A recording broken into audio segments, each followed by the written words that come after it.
not, just as citizens, and I'm sure you've been exposed to our messaging, we encourage you as a general strategy to keep yourself safe and keep others around you safe, to wash hands, stay home when you're sick, cover your cough, and keep 6 feet apart. One general principle that we're using is to ask people that are especially at risk and those with underlying chronic conditions or the elderly to please do your best to isolate yourself and remain socially distant. So as you contemplate meetings and your possible participation in the meeting, we encourage you to take those things into consideration, and that'll be part of the overall consideration by your county chairs on whether to have the meeting electronically or in person. So next slide, please. So what I'd like to refer you to is our Safe Reopening, Stay Safe Minnesota site, and you can use this to get access to the COVID preparedness plans that we'll talk about in a moment. But if you wanted to get the big picture of where we are in the safe reopening process, this is the website. Right now, we're currently in phase 3, and each of our opening and phase decisions is based upon the level of the pandemic, the case rates, the community spread, the hospitalizations, the ICU. And whereas we had been in a brief period of stabilization in the last few days, we've seen a really striking increase in the number of cases, especially amongst our younger populations. And that could be a combination of particular outbreaks. 4th of July, we've had some issues in bars and restaurants and some general partying where people are clearly not observing both the general rules for social gatherings, which are still limited to 10 indoors and 25 outdoors, and we suspect spacing and masking in the in bars and restaurants and parties. Next slide, please.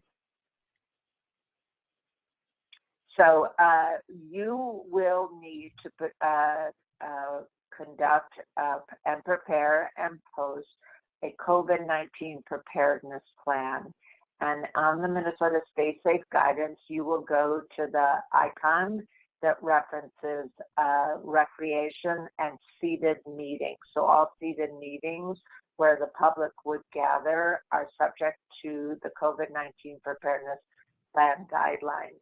And within that, you will have to complete, and it's possible that your state organization can complete this for you, but that will put responsibility on the administrator or the person that conducts and prepares and executes the preparedness plan to ensure that all of the guidelines are being carried out at the county level. And there are kind of key features to that, and you want to have a health if you meet in person. Obviously, if you decide to hold your meeting online, you don't have to complete a COVID preparedness plan. But in general, you want to have a level of health screening, and you can pull, and we have resources to share with you at the end. And it's also on the website that you can have everyone complete a screening in advance and then just assure you, or you can conduct the screening or take temperatures or do it however you want. You have a wide range of choices. But absolutely key, especially for your meeting, is that you ensure at all times that there are 6 feet of distance amongst your participants. Now, if a husband and wife were to come, that's a household pod, and they don't have to be separated. But you have to ensure that there's 6 feet of difference, a distance among the participants, the household pods. And there are general, hygiene and cleaning, disinfection, and administrative controls, and that you also communicate to your members your expectations about their participation, conduct, and adherence to the rules when they participate. So I don't know how long these meetings are, but if you were, I don't know, to share a meal, even then, at all times, your best bet is always to keep 6 feet of distance. We may or may not have a statewide masking requirement, but we would strongly encourage you, participants, to wear masking, because that's a second layer of protection and controls. And if you are able, it might be a great opportunity to have your meeting outside and arrange the chairs. And we know that outside is safer than inside because the ventilation or the airflow makes a big difference. So next slide, please. And then just a quick primer on ways that we assess risk of settings is how close people are to each other, how long the contact is, the proximity where people are next to each other, and how predictable the movement is. So for a controlled meeting like you're planning, we can put chairs 6 feet apart, and that is kind of a mitigator for how long people are together in a single airspace of a meeting. The longer people are together and inhaling each other the same air, that increases the risk. And then if you can control people by communicating in advance that they should come, kind of limit socialization where people are chit-chatting, go to their assigned seating and then leave, and try and limit that contact, then that would be a less risky setting and scenario. Next slide, please. So just that in all of the settings and the COVID preparedness plans, we always assume and put in place 6 feet of distance. We also have percentage capacity caps for the room that you're in, and Brecca in a second will talk about that. And then we have overall participant caps. And for your meetings, and Stu, I don't know how large your meetings get, but those would be capped at 250 people per setting.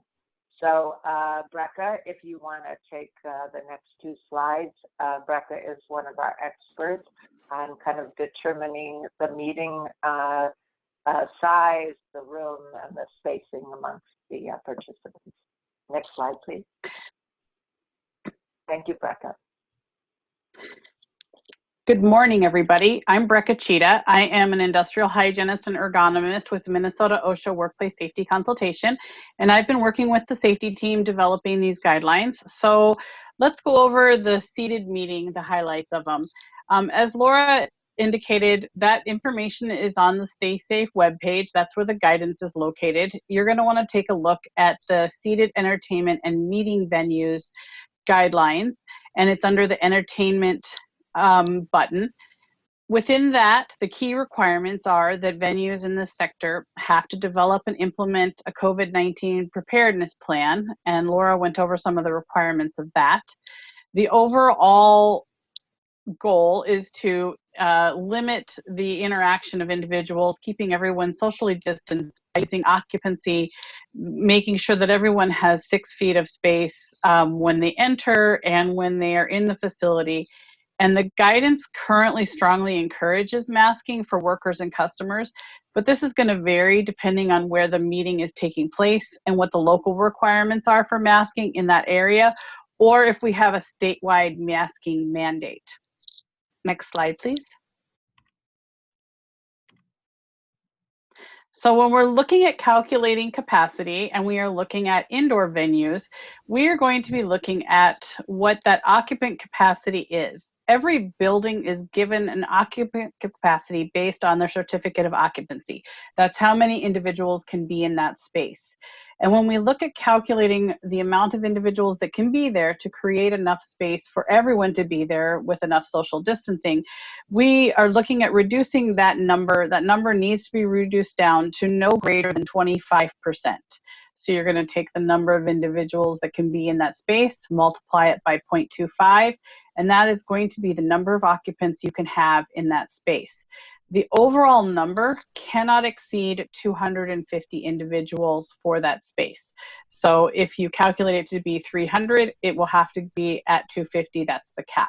So that's calculating the capacity for your venue based on the capacity and the limitations outlined in the guidance.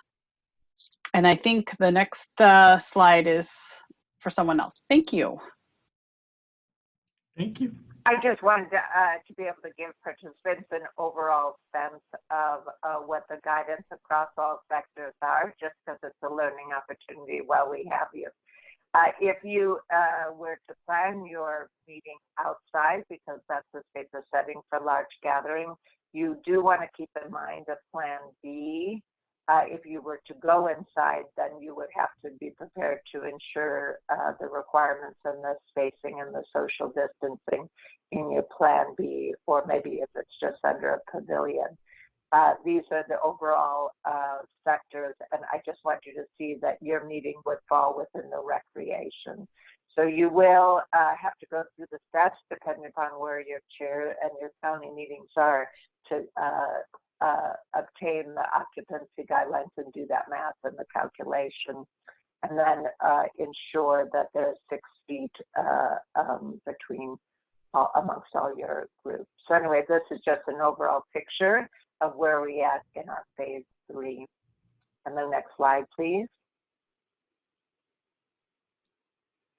So I asked Jane Griffith to join us, and she's from our FE team, and they are the health detectives that she's part of the team that go out and conduct the surveys and do the case management if, you know, God forbid there's an outbreak. And I just wanted her to walk you through very briefly kind of the steps if after the meeting someone were to be tested and discovered that they had COVID. This is a very commonly asked question, and increasingly as our community spread increases, and that's where we don't know the source of the illness.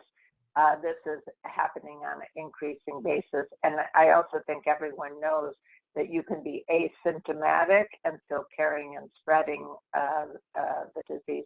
So this is increasingly a common scenario. And Jane, if you just want to walk our participants through this. Hello, everyone. Thank you, Laura. Yes, and so I don't have access to the slide which Laura kindly developed, so I will just walk you through this. So when a person goes in to get tested for COVID, when they're positive, their test result is electronically sent to Minnesota Department of Health.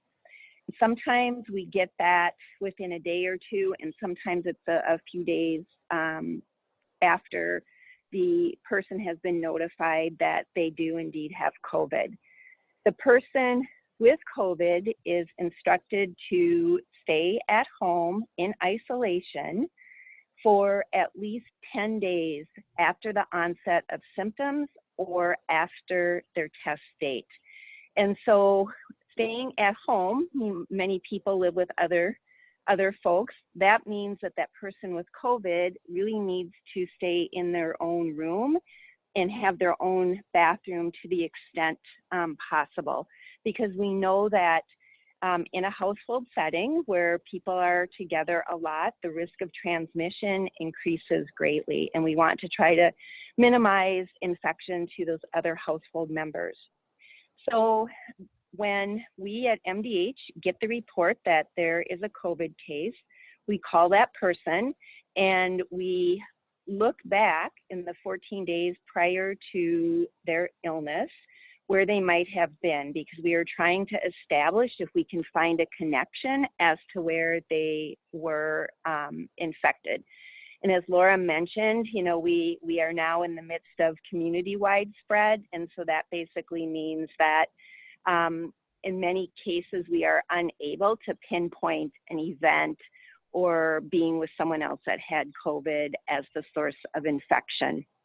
And so once we try to identify, you know, where that person was, then we start asking questions about where that person was and who they had contact with while they were infectious. So we consider people to be infectious with COVID 2 days or 48 hours before they start symptoms, or if they are tested without having symptoms, we use the test date and go back 2 days. And this is the important part of contact tracing, because now we want to try to identify persons who were exposed to that case. So we go through the activities, who the person was with, and then we ask questions about whether or not they spent at least 15 minutes within 6 feet of the exposed people. Sometimes, you know, if you're not feeling well, you might not be a good historian, so you might not remember, but then what we do is we then get the contact information for the contacts and then call them and then ask them, you know, to verify whether or not they were within 6 feet for at least 15 minutes with the COVID case.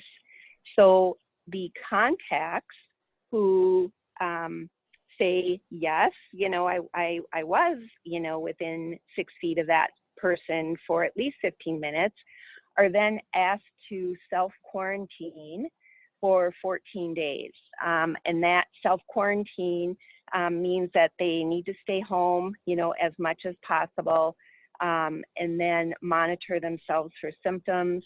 And then we do recommend getting a COVID test at some point during the quarantine. So these are, you know, our mitigation efforts, you know, that we take. If there is a situation where someone, you know, was at, you know, a large event while they were infectious, depending on what we find out, we may or may not do like a general notice, you know, to that event, you know, if we think that there is a huge risk of exposure to others, and if we think in those situations the exposed persons might be at high risk of disease. So that's, you know, sort of the case and contact tracing in a nutshell. And I'm happy to answer any questions if anyone has any. Thank you. Jane, that was a great explanation. And there were some questions about whether people should keep a record of who was there to support the event. We don't require it, but if the county leads want to collect that information in the event that we did want to disseminate, that would facilitate that. And I think not passing a pen around is a good idea. I had some conversation there. So, you know, if I were to summarize, oh, Jane, go ahead. Yeah, and if I could just add one thing, Laura, in regard to not passing the pen along, I just wanted to add one thing. You know, we know that this disease is spread, you know, through respiratory droplets and close contact. You know, and that's why we're doing these, you know, kind of distancing mitigation efforts. But it's really important too, just to remember not to touch your face with unwashed hands. And, you know, because we don't want to, you know, touch someone's pen who, you know, just rubbed their eyes and potentially has virus on the pen, and then we, you know, rub our eyes. So it's just always really good practice to try to remember to not touch your face. Thank you. It's so nice to have an FD on the team. So if I were to summarize, Stu, in closing, you know, if I were to summarize the risk mitigation hierarchy for you and your organization, I would say first line, hold a Zoom meeting and do it virtually. If you want, because of the goals and objectives of your organization, to have something in person, consider holding it outside and arrange, you know, the chairs and the social distancing protocols accordingly. And then for a third level, have the meeting, have it inside, and absolutely strictly enforce social distancing, and I would strongly encourage you to wear masks as another layer. And then you might encourage those members who are elderly or might have other underlying conditions to call in or join in a Zoom layer, because frankly, any gathering, especially one that's inside, even where the strictest protocols are observed, presents a higher level of risk for that individual. By decade, the older you are, the increased likelihood of complication if you were to to get it. And the only other thing is, while it might be tempting to carpool to go to the meeting, we would strongly discourage it for non-household members, because that again would be that close, prolonged contact that would present another risk. So does anyone have any other questions for any of the members of the team? I'll just say thank you, Laura. That was in particular a really helpful summary, and something I think we can bullet and distribute out. Any questions? You're also welcome to just unmute yourself too, and I think we can manage that if you have a question that you'd prefer not to throw in the chat. Quick question here. Peter Schwegel from Big Stone County. I kind of took a little informal poll among some of our county members here. And one thing that came up a couple times, some of our members, if we do an outdoor in-person meeting, we're hoping to support one of our local cafes or local restaurants and trying to do maybe some individual sack lunches that they could maybe prepare. Do you have any guidelines or recommendations on that front as far as using a restaurant and some individual kind of sack lunches, or once you introduce food into the mix, if you're recommending that or not? Jane, do you have any thoughts on that? Sure. Yes, we're all very happy to support our local businesses, and food, as long as it's prepared with the normal attention to preventing foodborne illnesses, is perfectly safe. The COVID virus is not transmitted in food. Sometimes we do have some guidelines around like food preparation or not allowing buffets or things like that. And that's because that facilitates people crowding together. But, being able to, kind of eat within your 6-foot bubble is perfectly safe. That we don't worry about food being a vehicle for transmission for COVID. And then individually packaged food that would be prepared, and separate drinks would be great.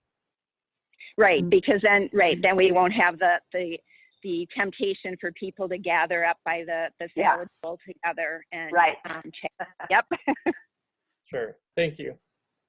So to reframe that, so I understand when talking to folks, like food's fine, individual package it, and don't put it all on a table and have everyone go grab it all at once would be not a good model. Right. Okay. Correct. Stagger it somehow. Yes. That's really helpful. Does anyone else have any other questions?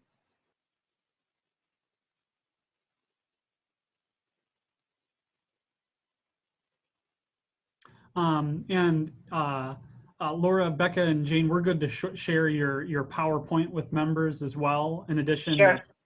Excellent. We recorded this as well, which we can share with folks. Then we'll share your PowerPoint and can, if we get questions that we aren't able to answer, we'll be sure to route them to your team as well as you're able. Sure. And so we wish you well, good luck, and have a safe meeting, whatever you choose. Thank you so much. Thank you, Laura. So appreciate it. And thank you, Becca and Jane as well. Really appreciate it. Thank you. Thank you. All right, so we've just got a few minutes left here, and the next thing on the agenda is me talking just a little bit about our process for resolutions, and I'll be very brief. But the one thing that I just wanted to briefly cover, which has probably occurred to some folks, is if you do choose to host an in-person convention, it's likely that there will be some folks in your county, some members in your county who don't feel safe joining in person. And so wanted to address what we'd recommend that those folks do in order to submit resolutions. And what we're recommending, similar to other years when folks maybe can't come because of a scheduling conflict or something, they should, try to have their resolution heard at the county convention. And they can do that with another member that they have a relationship with who can present it on their behalf. But if they don't have that relationship, what we'd ask you of you all and all of you who are our county presidents is that you would be responsible, if no one else does, for presenting someone's resolution if they weren't able to join in person. So that would just be reading the resolution for the body, taking debate, and taking a vote on that resolution. And what we recommended in the county officer letter is just so we as staff can help facilitate that and make sure that any resolutions don't get missed. If folks email you a resolution or send it to you otherwise, if they could copy me or let me know, I can make sure to track those resolutions and make sure that we don't lose any voices of folks who weren't able to join for an in-person convention. I think that's really the only main difference that I wanted to be sure to cover. Does anyone have any questions about that?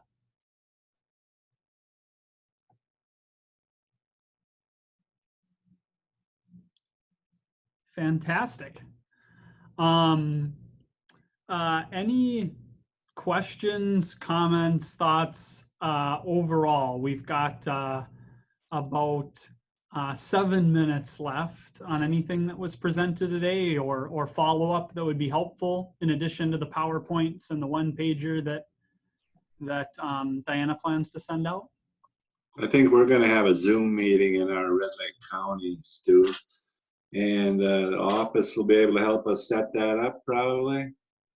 Yes, and that's actually a good, Diana, can you go into a little bit more detail about what Steve and others should do if they want to host a Zoom meeting, how they initiate that and start that conversation with you? Yeah, so I posted in chat, there is a link to fill out a form online to schedule your convention. You can also do it through your field staff person, or you can call or email me directly. We are going to try as much as possible to have the meetings at different times, but if necessary, we can double up or triple up. And then what will probably end up happening is a staff person will be in the meeting through Zoom to help run the Zoom. So, you will not be expected to become savvy with the Zoom program yourself. We're going to do as much as we can to facilitate these meetings and make sure that you have the support that you need to have online meetings. And do you think the procedure would be to alert people to this, that we set a time and then we send out cards? Yep, so it would be similar to what we did today, where I sent a postcard out to people. I don't know how many people got that, but it had the URL that you needed, which on future postcards I'll make sure is stressed that it's case sensitive, or it will also have the call-in number and the webinar ID so that people can call in through their phones if they are not comfortable using Zoom.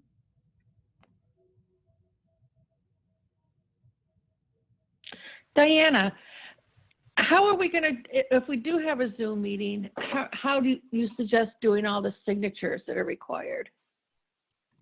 So as far as that goes, as much as possible, try and whoever the secretary is, make sure you're taking good notes and filling things out as you go. Maybe if you think it's going to be too much, get like the vice president or the president to help you, like maybe with filling out resolutions and stuff. And then if you can meet each other in person, or somebody drop paperwork off at somebody else's house and then that person sends it in. Or if it's just impossible, we will be accepting basically electronic signatures this year. And we'll want to print out like an email from people. So we have like a paper trail that says, I am the secretary of so-and-so county and I authorize, or I sign this paper, basically. Thanks. Mm-hmm.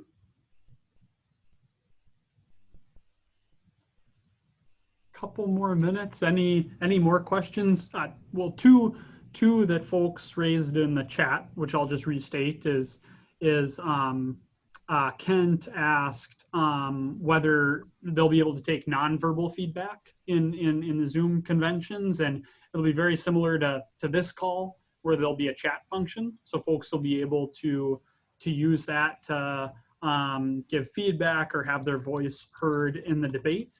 And then the other question is Tom Schultz asked if there'll be a call-in option and a toll-free call-in option for convention participants who, for example, don't have broadband, where they can log into a meeting.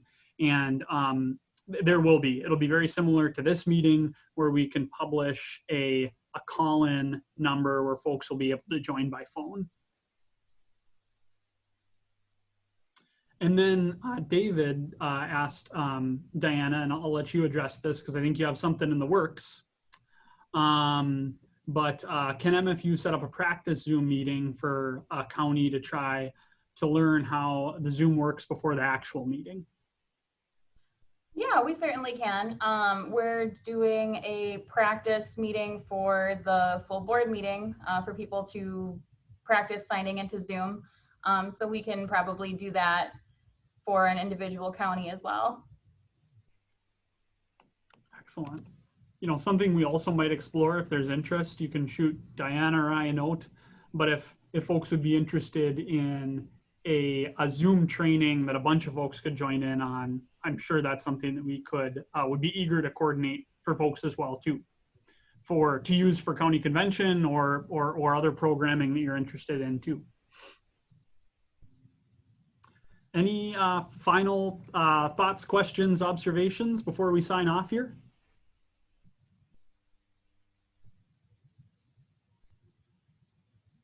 Fantastic. Well, we had close to 50 folks on here, so I think that's a good representation of our counties across the state. I really, really appreciate everyone taking the time, and I think I speak for the whole staff, certainly, in saying that our main priority is to keep everyone safe through this. And so really appreciate your partnership in that, and your willingness to be flexible with scheduling and accommodating conventions given the public health guidelines that we went over in the call. So thank you all, and be sure to call, email, text with any questions or follow-up that you might have.